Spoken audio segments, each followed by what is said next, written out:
Hello and welcome to Taking Liberties, episode 24. My name's Lee. I am in Western Australia. Tonight I'm joined by Vickers in Canberra, the belly of the beast. Yeah, that's what we call it. And we've got Tim from Ballarat. Hey. Um, Now tonight we're going to be talking about Operation Border Farce, Operation Fortitude, which is a bit of interesting goings on the weekend, and we're also going to, if we get time, we'll touch on the Chinese collapse, because that's only a small thing, and it's really probably not worth talking about. Um, So let's start off with talking about Operation Fortitude. So early, I think it was this year, the Australian government passed some legislation that basically created this new Australian border force. They merged, I believe, customs and It's like the Coast Guard or something. border security. Yeah. So they look after the detention centre, but they're big domestic. They had a press release saying they were doing an interagency operation in Melbourne. It was supposed to be on Saturday, I think, but it basically caused a massive drew up protests, and within the space of like less than 24 hours, they capitulated and cancelled the operation. 2 or 3 hours. Yeah, I mean, it was the quite. press release was sent out in the morning, and then by about 1 o'clock there was a protest in the centre of Melbourne. See, I've got a couple of issues with this. So, if there's one place that if you're going, like, okay, so I think I mentioned this earlier. I actually think that this was a smokescreen for more nefarious activities that they might have gotten up to. Because, look, coming from my perspective, if I was going to round up the illegals somewhere, it wouldn't be Melbourne, because that's the one place the Socialist Alternative truly has their grips on the city. They can organise a protest in 1 to 2 hours, which is exactly what happened. And not just that. So, little historical lesson, right, for any of the military buffs here. Operation Fortitude was the thing that happened in 1944, where the Allies basically set up phantom battlefields to draw Germans out, and it was successful. So I'm sitting here and going, can't be a coincidence that it was named Operation Fortitude. It can't be a coincidence that they picked Melbourne, and it can't be a coincidence that, they basically cancelled it after the Socialist Alternative were out and protesting over this one thing. I would be very curious to see what happened, what other things Border Farce got into in that period. So what are you insinuating there, Vickers? I'm insinuating the government done and pulled the wool over the left sides on this one. Are you saying this is a false flag? Oh, no, I'm not saying it. No. I'm not saying it's just a false flag. Yeah. I'm saying it's a false flag, and they've done something, and nobody knows. And that's what a false flag is. Yeah. Yes, you're right. But like, yeah. Okay. Fine. Yes. Yeah. Okay. I'm saying it's a false flag, but like, yeah. Whatever and not just that they did a false flag, but they were successful. Yeah. Because we're now talking about this. Yeah. Well, I mean, like, it's drawn out the Conservative, of course, like some of the Conservative sort of blogosphere have come to defend the Abbott government over this, and they say, it wasn't, and in the clarifying statement, the Border Force said, we weren't going to stop people in the street, but I'll read out something in their initial press release. So they said, tonight and tomorrow evening, Metro Trains, Yarra Trams, Sheriff's Office, Taxi Services Commission, and the ABF will join the Victoria Police as part of an interagency operation, with a particular focus on people travelling to, from, and around the CBD. The agencies will blah blah blah. So they say, we weren't just going to stop brown people in the street, but then in the initial press release, they're saying they're targeting people who are moving around. And moving around the CBD. Like, how is that not sounding like they're just going to rough up brown people in the street? So, for all, like, and then in the clarifying their statement that they deny that was what they were doing. So, it's clearly this is an example of it's a newly created government agency, and clearly they want to show their muscle and say, we're relevant, and so this was their big statement saying, this is what we're going to do, look how important we're going to be, and of course they screwed up. Yep. And that's exactly what this is. I mean, like, there's really, the fact they're advertising is just essentially to say, hey, you're not spending millions and millions of dollars creating agencies for no reason. Now I heard references to Kristallnacht, which is and I thought that was an unfair comparison, because in Kristallnacht it wasn't the cops out there, it was people. The cops just turned a blind eye to it. So no, this is much more along the lines of, after the final solution was declared, and basically the cops went out and, basically picked up all the Jews, which I can't remember the name of. But yeah, I was flying to Melbourne on the day that this was announced, and I basically got my little golden star ready, just in case. And then they called it off, So I was naturally disappointed. Yeah, as a brown person, you had to be disappointed. My roommate had his English language exam on the Saturday, and I was telling to him, "Oh, you better make sure that you've got all your papers with you." Yeah, I mean, people sort of saying, I think Clive Palmer said this is worthy of Joseph Stalin and all that sort of stuff. I mean, I think that was Andrew Wilkie. Oh, was it Andrew Wilkie? Yeah, he said it was reminiscent of Stalinist Russia. Yeah. And Bill Shorten was initially supportive of the operation, Yeah. but when he saw all the outrage of it, he was like, He was for it before the polls told him to be against it. Yeah, that's it. Which is a great quality in a politician, to be honest. It's a great cracking down on people working on visas is something that the Labor Party would be inclined to support.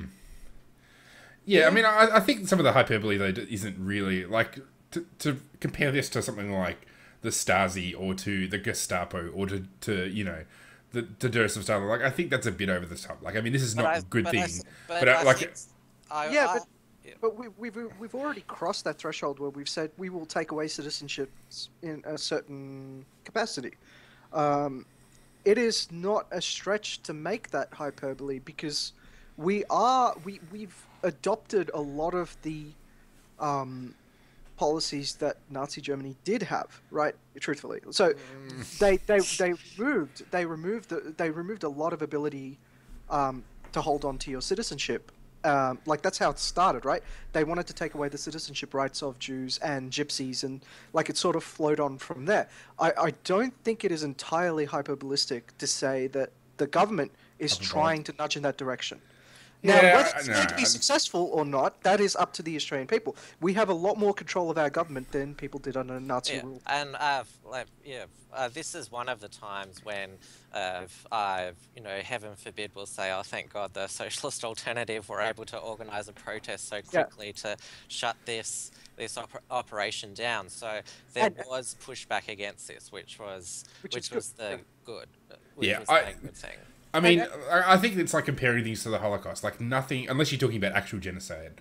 Yeah. Like, I don't think it's actually fair to the victims of those things to compare. Yeah. And this is not comparable. And, they're not, like, what's going on with the dual citizenship thing is not in any way remotely close to removing, like, the citizenship of the Jews, during Nazi Germany. Like, it's totally different. So I would be interested. I'm not sure if you heard what Tony Windsor said on Saturday. Oh, who cares what Tony Windsor's ever said? Well, he said that the government's deliberately trying to provoke Muslims to have a terrorist attack against the government so they can shore up their re-election. So let's pretend that does happen. How does it necessarily shore up their re-election? I mean, it could just as easily shore up the re-election promises of one nation, right? It's like, who cares? It's Tony Windsor. Gosh, like, when did that guy wasn't even relevant even when he was in the Parliament. That's true. Even when he had the balance of power, he was barely relevant.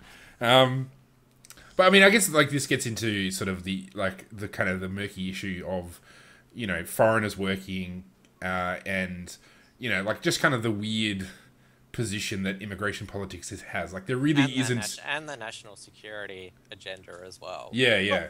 So I mean, it's like there's, I mean, aside from the LDP, there really isn't anybody in politics, there's Australian politics, that actually really kind of has a pro-immigration platform.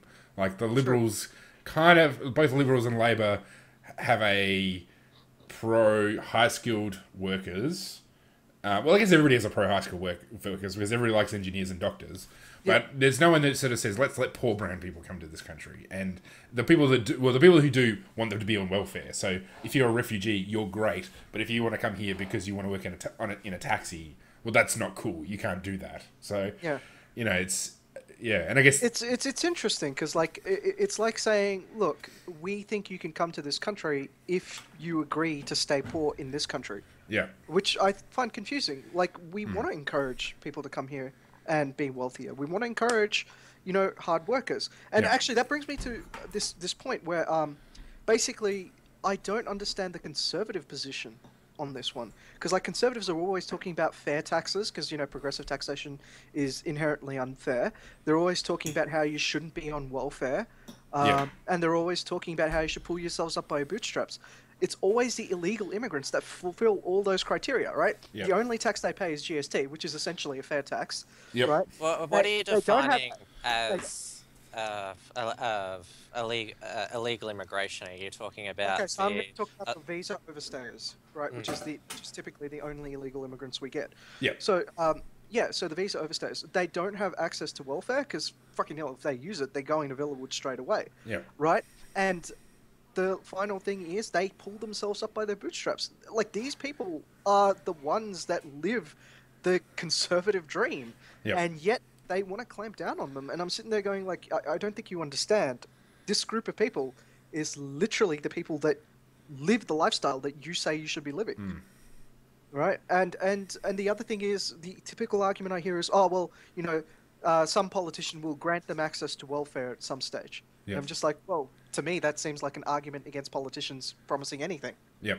And if you want to talk about like where a lot of migrants are going to be coming from, if we had a more open borders, they're going to come from Asia mainly. Like, you know, it's not like, I mean, obviously there is Middle Eastern immigration, but you know, if you think it's going to be Hong Kong, Singapore, Malaysia, Indonesia, yeah, okay, there's some Muslims there, but it's also a lot more diverse. I mean, India, that's another one. And yeah, there's Muslims in India, but I mean, it's like a lot of the vitriol is kind of they fear Muslims, but if you think about actually who comes here to work, well, primarily it's actually British people and Americans and Europeans. New Zealanders. The main reason for people opposing immigration is the old "they took our jobs." Yeah. Yeah. So actually, I've kicked this idea around before because it was something that John Humphrey started as a thought bubble, and then we sort of continued with it. What would be really awesome is if we had like an exclusive immigration, like sort of role with Bali, right? now it sounds hilarious, right? Everybody goes like, "Why would you do Bali?" Now, okay, so people here don't like the idea of Muslims coming over, right? But Bali, for Hindus. No, Hindus? No, yes, yeah, it's Hindus. Yeah. And not just that, but like the laws that Indonesia wrote basically makes Bali a exclusively Hindu area.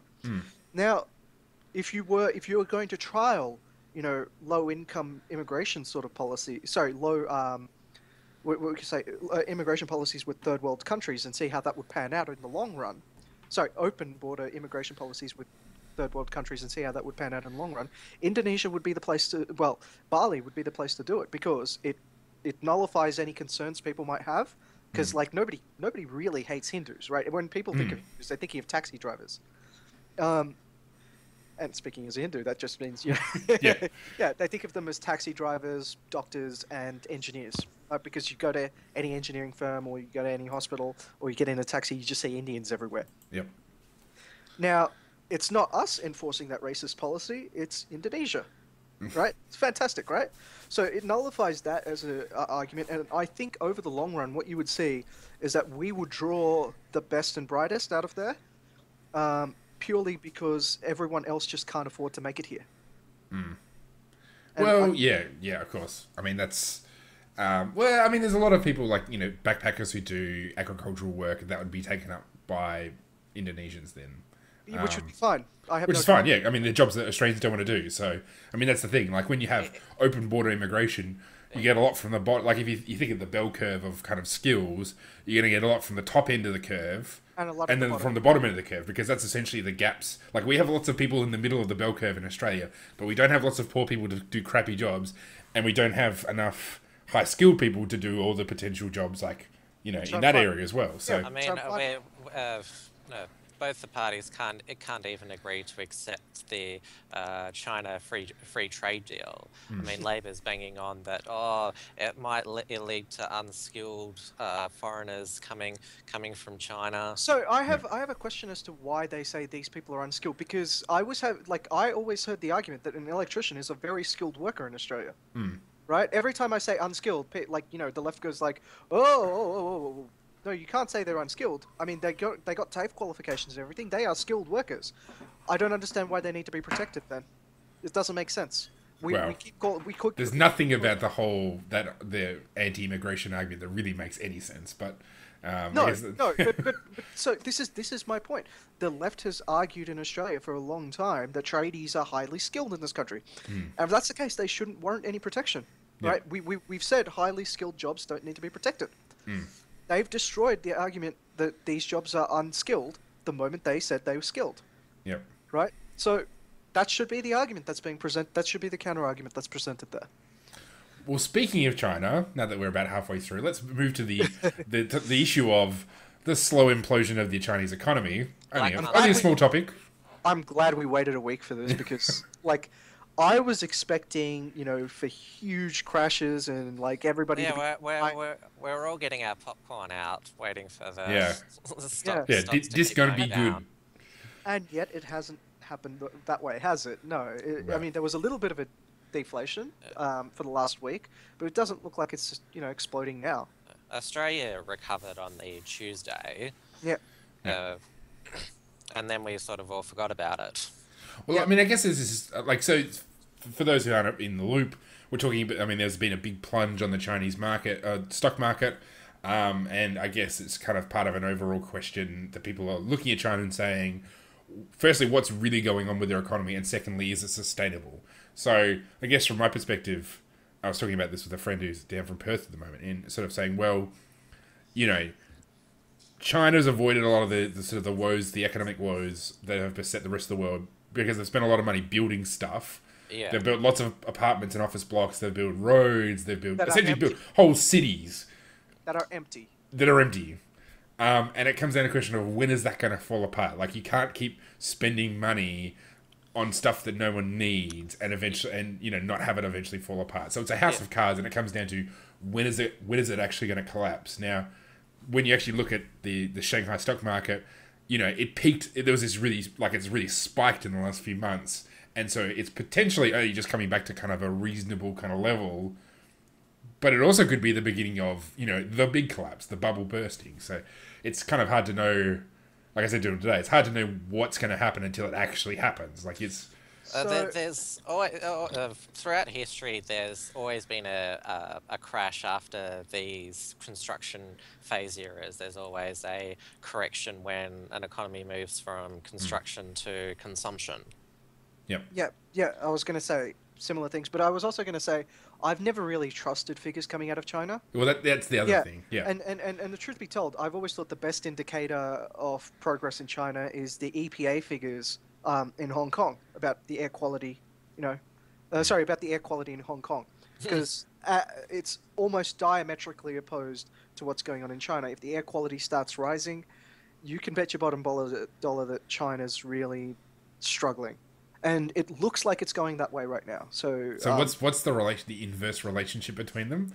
Why does the air quality get better in Hong Kong when China's tanking? Think about it. Well, because there's less production. There we go. Oh, yeah, okay, I'm with you. But I didn't realize there was that many factories on Hong Kong.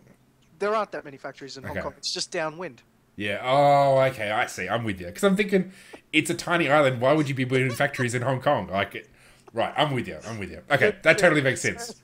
That's actually... now that you mentioned that is actually a brilliant way of analysing the situation. It's better. It's probably more... Yeah, it is more solid than anything that comes out of the Chinese Communist Party. Okay, so I feel like I've travelled to Hong Kong way too many times. That's a really common joke there. Right. Well, I've never heard it. We should get Russ Roberts of Econ Talk on here. He podcasts about this stuff. We can get the word out. I mean, and that's part of the issue is just that unreliability. We never, in the end, the Chinese Communist Party is always going to protect itself, and they control the media. So, of course, if things are going badly, we're not going to hear about it until it's irrefutable. Yeah, that's a good point. And then it becomes a question of, well, what are they going to do? Because you look at the Venezuelan government with their socialism, and they're really doubling down on it, like most socialist countries. Socialism ends when you literally run out of anything else any other forms of capital. I mean, that's why the Well, Soviet Union they're just holding ran out of puff. all of those billions of dollars in US bonds. So we have America. The reason why it's avoided a giant crash is because the US dollar is still the reserve currency, and the fact that China is not calling in any of those bonds. Yep. Yeah, I don't think China will call any of those bonds because calling in the US bonds would just it would firstly, if the US dollar starts tanking, that's it for them, right? They're going to go straight into a recession. Yeah. Because now America's not going to be the buyer of last resort. The American economy is the American government is going to either default, right? In which case, then all of a sudden, people are going to ask serious questions about whether the US dollar should be US dollar should be the world reserve currency. The end result of that would be like a global crash, and yes, that would be terrible. But I think the adjustment at the end of it would basically be most of the players in the West being ahead, and China being in a significantly worse position. That's it. Which is why they won't. Which is in terms of mutually assured destruction, it is the worst thing they could do. Well, yeah. I mean, they're just with all this sort of. I mean, it's just continuing on the path that it was going to happen anyway. I mean, it's not like eventually the US is not going to default anyway. Well, yeah, it's unlikely. It's just kicking that can down the road. So, and the thing is, it's not as if people aren't willing to buy US government bonds, right? Even if they default, right, and they start it up again, right? The US paid its bonds for over 100 years, right, and very reliably so. It's a hard thing to predict because the US has never been in this much debt before. Well, no one in the history of the universe has been in this sort of well, at least not in this financial situation. Like the projected trend of spending, entitlement spending is completely it is literally off the chart. Like okay, so that's a good point. The US has actually been in debt levels. So the highest debt that they had was something like 230% of GDP, and that was like after the Revolutionary War. So they've been in worse debt situations than this. But you're right. The trajectory of spending in the US, the trajectory of spending just in about every Western country is increasing. And I mean, we're talking about by mid-century or something like that, it's like 900% of GDP. It needs to be. They're going to need that's how much they're going to be spending on their entitlement programs. So that's just insane. And here's the thing, right? People who haven't studied economics are probably sitting there going like, "Who the fuck do we owe all this money to?"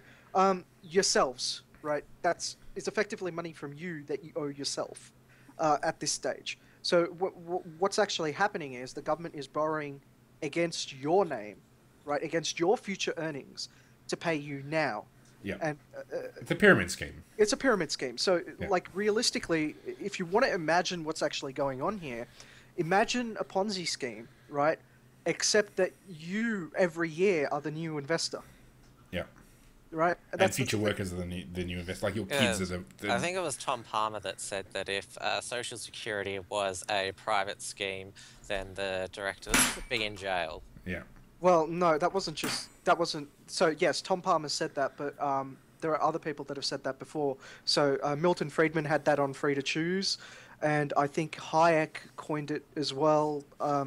It's just yes, effectively Social Security is a Ponzi scheme, and effectively the entire welfare system is. If you look at the way the financial instrument works, it is a Ponzi scheme. There is There is no way to differentiate it between a Ponzi scheme and a welfare scheme, except the name. Yeah. Except the name. It's not an investment. Like when you pay your money into taxes, you're paying for current benefits for people in the system, and it's not like it's because people think, oh, I've paid my taxes, therefore I get my share. Well, it's not your share. You are paying in for the current, as they welfare recipients, and future workers will pay for your retirements. Except there's not going to be enough workers. I mean, heck, none of us are ever going to see a pension. Like the system will fall apart long before that happens. But the US strategy at the moment is just hope that everything still travels along nicely, which is why. They're praying that there's going to be this massive growth in the economy that is never going to happen. Which is why the Chinese crash was more felt on US and European markets rather than because Australia bounced back pretty quickly.